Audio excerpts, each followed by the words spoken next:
Welcome to EGLA, English Grammar, the Linguistic Approach. And also, this is a part of LED, Learn English Daily for free. So, for free, please subscribe. Okay, so today we continue with episode number 4 and we talk about gender. A system of grammatical gender whereby every noun was treated as either masculine, feminine, or neuter existed in Old English but fell out of use during the Middle English period. Modern English retains features relating to natural gender, namely the use of certain nouns and pronouns such as he and she to refer specifically to persons or animals of one or other genders and certain others such as it for sexless objects, although feminine pronouns are sometimes used when referring to ships, and more uncommonly some airplanes and analogous machinery and nation states. Some aspects of gender usage in English have been influenced by the movement towards a preference for gender neutral language. Animals are triple gender nouns, being able to take masculine, feminine, and neuter pronouns. Generally, there is no difference between male and female in English nouns.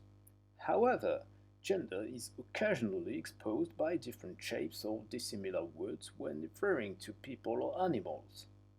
Masculine, man; feminine, woman; gender neutral, adult; masculine, boy; feminine, girl; gender neutral, child; masculine, husband; feminine, wife; gender neutral, spouse; masculine, actor; feminine, actress; gender neutral, performer; masculine, rooster; feminine, hen; gender neutral, chicken.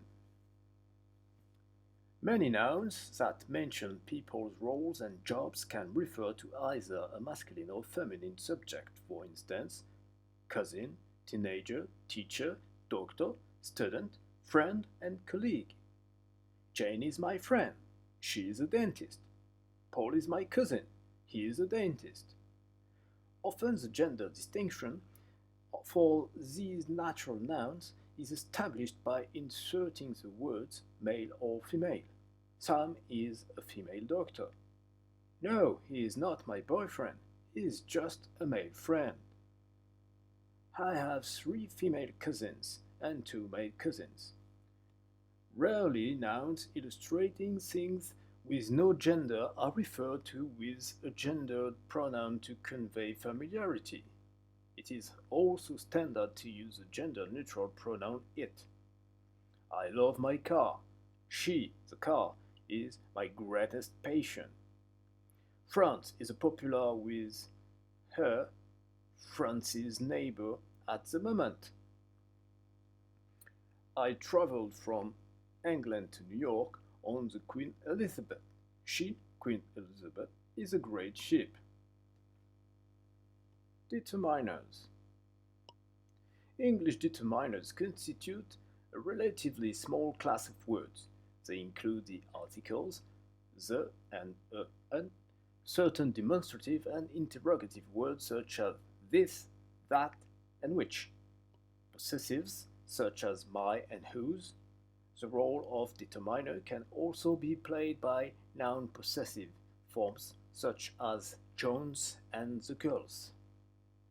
Various quantifying words like all, some, many, various, and numerals 1, 2, etc.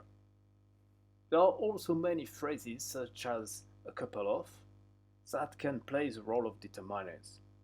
Determiners are used in the formation of noun phrases, see above. Many words that serve as determiners can also be used as pronouns. This, that, many, etc. Determiners can be used in certain combinations, such as all the water and the many problems. In many contexts, it is required for a noun phrase to be completed with an article or some other determiner. It is not grammatical to say just cat sat on table. One must say my cat sat on the table. The most common situations in which a complete noun phrase can be formed without a determiner are when it refers generally to a whole class or concept, as in dogs are dangerous and beauty is subjective, and when it has a name, Jane, Spain, etc. This is discussed in more detail in at English articles and zero article in English. So, as usual, I think it's a right place to stop. So, I recommend you to subscribe, to like, to share, and to comment. This is the most important comment. Let's express yourself. This is a free speech area. You can say whatever you think, whatever you want, and I wish you a wonderful day.